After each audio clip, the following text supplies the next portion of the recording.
Hello friends, आज का हमारा टॉपिक रहेगा प्रेजेंट कॉन्टिन्यूअस टेंस।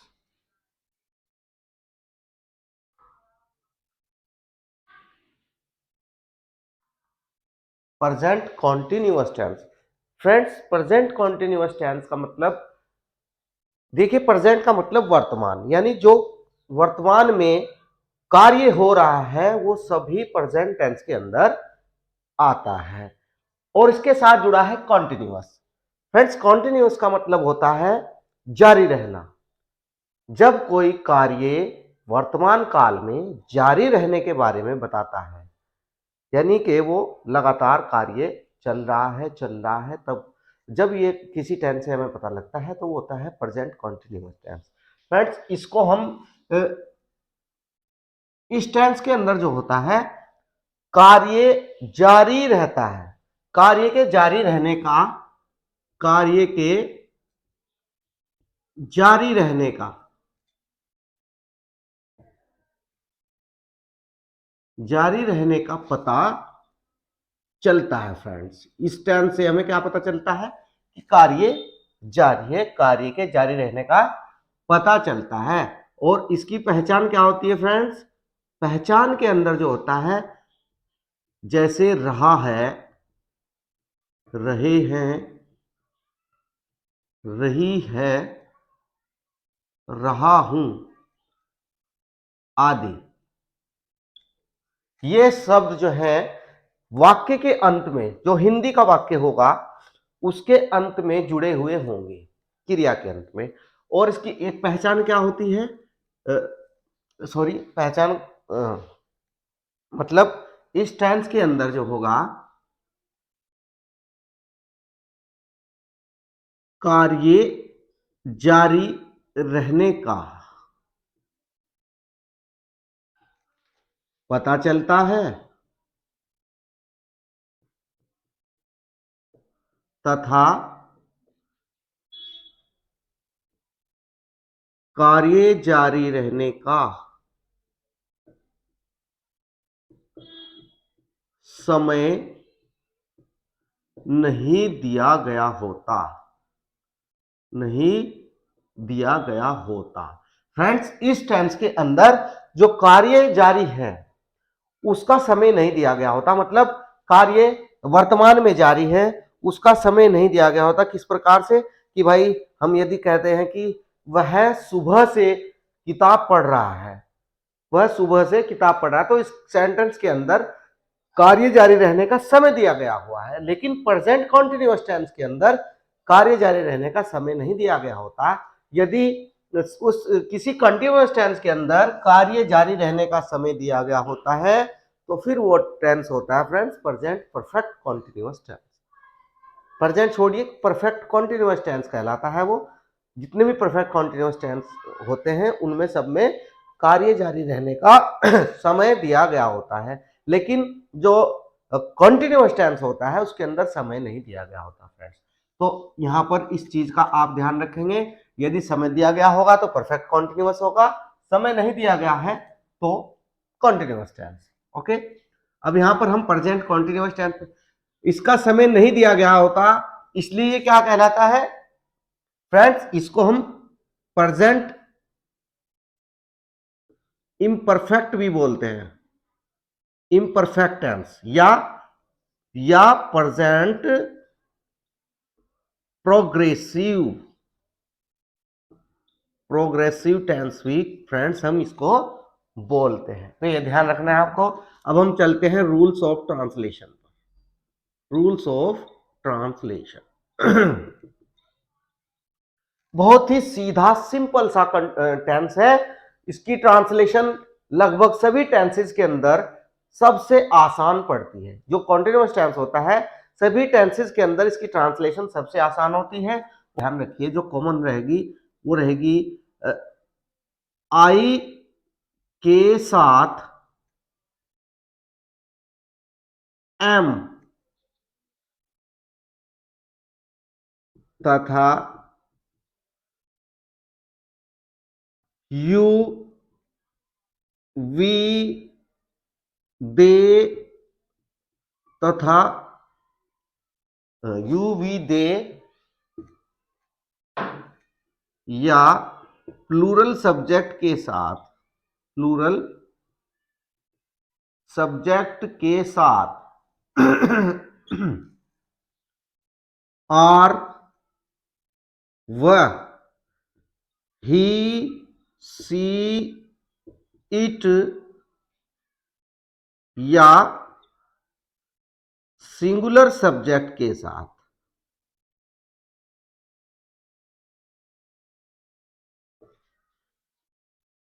इज का प्रयोग, इसका प्रयोग सहायक क्रिया के रूप में होगा, सहायक क्रिया के रूप में होगा तथा क्रिया की तथा क्रिया में आईएनजी जोड़ा जाएगा। तो फ्रेंड्स ये जो आपको रूल्स ऑफ ट्रांसलेशन है प्रेजेंट कंटीन्यूअस टेंस का, यही आपको ध्यान रखना है। बस देखिए जो हम पॉजिटिव सेंटेंस बनाएंगे सबसे पहले इसमें कुछ देख लीजिए। अगर हमारे पास आई सब्जेक्ट है और प्रेजेंट कंटीन्यूअस टेंस है तो उसके साथ हम एम सहायक क्रिया का प्रयोग करते हैं। यू वी दे या अन्य कोई भी प्लूरल सब्जेक्ट यदि हमारे पास सेंटेंस के अंदर आता है तो उनके साथ हम फ्रेंड्स आर सहायक क्रिया का प्रयोग करते हैं। और ही सी इट या कोई भी सिंगुलर सब्जेक्ट हमारे पास आता है तो उसके साथ हम इज सहायक क्रिया का प्रयोग करते हैं फ्रेंड्स। और जो मुख्य क्रिया होगी तथा क्रिया यानी मुख्य क्रिया, यानी मुख्य क्रिया में आईएनजी जोड़ा जाता है, आईएनजी जोड़ा जाएगा। देखिए पॉजिटिव सेंटेंस का स्ट्रक्चर जैसे सब्जेक्ट, सब्जेक्ट के बाद हम लगाएंगे फ्रेंड्स इज, आर या एम, ये हम प्रयोग करते हैं इज, आर या एम। उसके बाद हम लगाते हैं friends verb with ING, verb के साथ क्या जोड़ते हैं, आईएनजी जोड़ते हैं, यानी वर्ब की आईएनजी फॉर्म या वर्ब की इसको फोर्थ फॉर्म भी बोलते हैं। उसके बाद हम ऑब्जेक्ट लगाते हैं, उसके बाद रेस्ट ऑफ सेंटेंस। क्लियर? देखिए राधा पुस्तकालय में पुस्तक पढ़ रही है, पुस्तक पढ़ रही है। तो फ्रेंड्स इसको ट्रांसलेट करेंगे इसके अकॉर्डिंग। सब्जेक्ट हुई Radha, Radha is singular subject है राधा, तो इसके साथ इज सहायक क्रिया और फिर वर्ब की आईएनजी फॉर्म लगाएंगे। Reading, Radha is reading book, Radha is reading book in the library, in the library. Friends तुम अपना काम कर रहे हो, तुम अपना काम कर रहे हो। यहां पर देखिए फ्रेंड्स तुम सब्जेक्ट है, तो तुम सब्जेक्ट है यहां पर, तो इसके साथ हम सहायक क्रिया आर का प्रयोग करते हैं। यू आर, तुम अपना काम कर रहे हो, यू आर डूइंग, अपने का जो यू प्रोनाउन है उसका पॉजेसिव केस जो होता है फ्रेंड्स योर होता है। You are doing your work. Clear? मैं स्नान कर रहा हूं, मैं स्नान कर रहा हूं। देखिए friends I am bathing. Clear friends? देखिए यहां पर हमने सिंगुलर सब्जेक्ट भी लिया है, प्लूरल भी लिया है और आई भी लिया है। तो यहां पर तीनों प्रकार के सेंटेंस हमने यूज किए हैं और उनकी ट्रांसलेशन की है इसके अकॉर्डिंग। ये हमारा पॉजिटिव सेंटेंस का स्ट्रक्चर फ्रेंड्स। क्लियर? आगे चलते हैं। Negative sentence, friends negative sentence का स्ट्रक्चर हमारा रहेगा सब्जेक्ट, उसके बाद इज, आर या एम का प्रयोग हम करेंगे सब्जेक्ट के अकॉर्डिंग, उसके बाद हम सेंटेंस में लगाएंगे नॉट, उसके बाद हम लगाएंगे वर्ब की आईएनजी फॉर्म, उसके बाद लगाएंगे हम ऑब्जेक्ट, उसके बाद rest of sentence. Clear friends?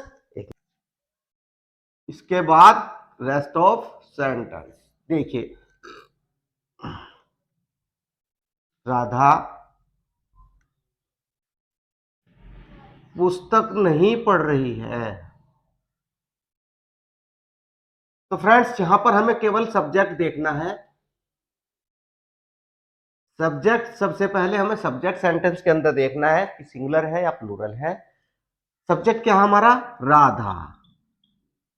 Radha हमारा सब्जेक्ट है, उसके साथ हम इज सहायक क्रिया का प्रयोग करते हैं। सेंटेंस हमारा नेगेटिव है फ्रेंड्स, तो यहां पर हम नॉट का भी प्रयोग करते हैं। राधा इज नॉट, क्रिया, क्रिया की जो आईएनजी फॉर्म वो यूज करते हैं, रीडिंग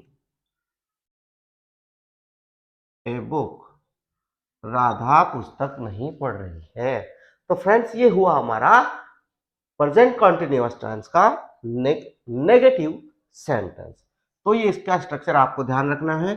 उसके बाद फ्रेंड्स हम आते हैं इंटरोगेटिव। इंटरोगेटिव में फर्स्ट टाइप जो होते हैं, फर्स्ट टाइप फ्रेंड्स जो क्या से शुरू होते हैं सेंटेंस, उनको हम फर्स्ट टाइप सेंटेंस बोलते हैं।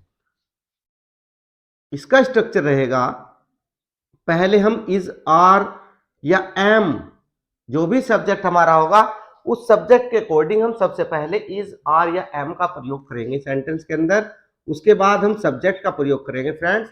सब्जेक्ट के बाद हम यदि सेंटेंस में नोट का भी यूज हुआ है, यानी कि हमारा जो इंट्रोगेटिव सेंटेंस है यदि वो नकारात्मक है तो सब्जेक्ट के बाद हम नोट का यूज करते हैं। उसके बाद हम वर्ब की आईएनजी फॉर्म का यूज करते हैं। उसके बाद हम ऑब्जेक्ट, और उसके बाद हम रेस्ट ऑफ सेंटेंस, और उसके बाद हम क्वेश्चन मार्क का प्रयोग करते हैं फ्रेंड्स। क्वेश्चन मार्क उसके बाद लिया जाएगा फ्रेंड्स।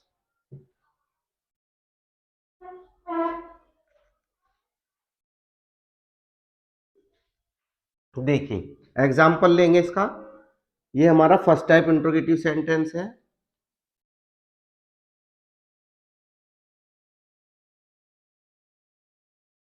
क्या मोर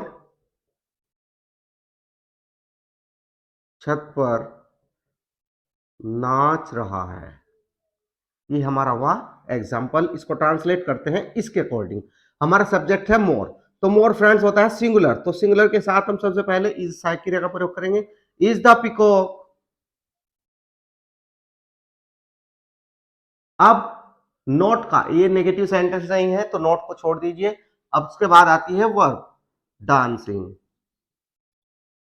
डांस में हमने आईएनजी जोड़ा तो डांसिंग। क्या मोर छत पर, कहा? रेस्ट ऑफ सेंटेंस में होता है छत पर। Is the peacock dancing on the floor, on the roof.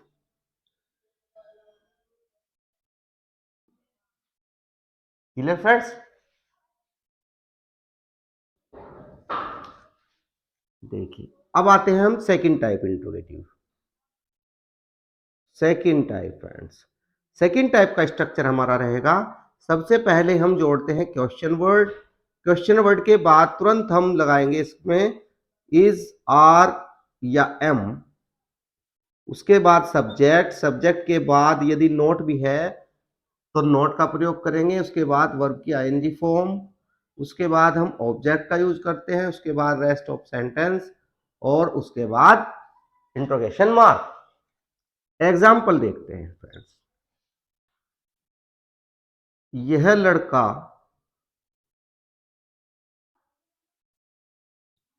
अब क्यों रो रहा है?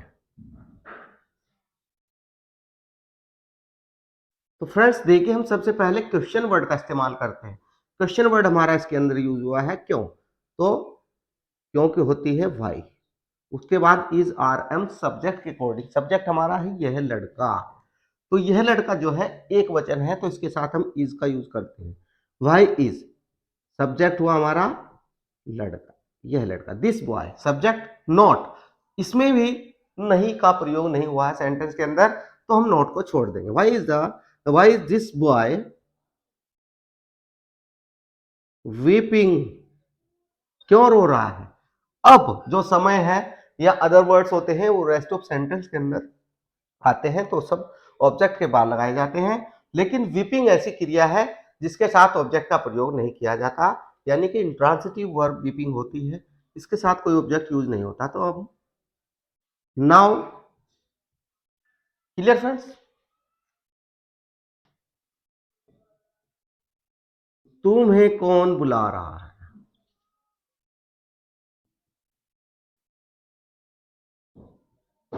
देखिए तुम्हें कौन बुला रहा है, ये इस प्रकार का सेंटेंस होता है जिसके अंदर कौन ही सब्जेक्ट का कार्य करता है और बाकी स्ट्रक्चर पॉजिटिव की तरह ही यूज किया जाता है फ्रेंड्स।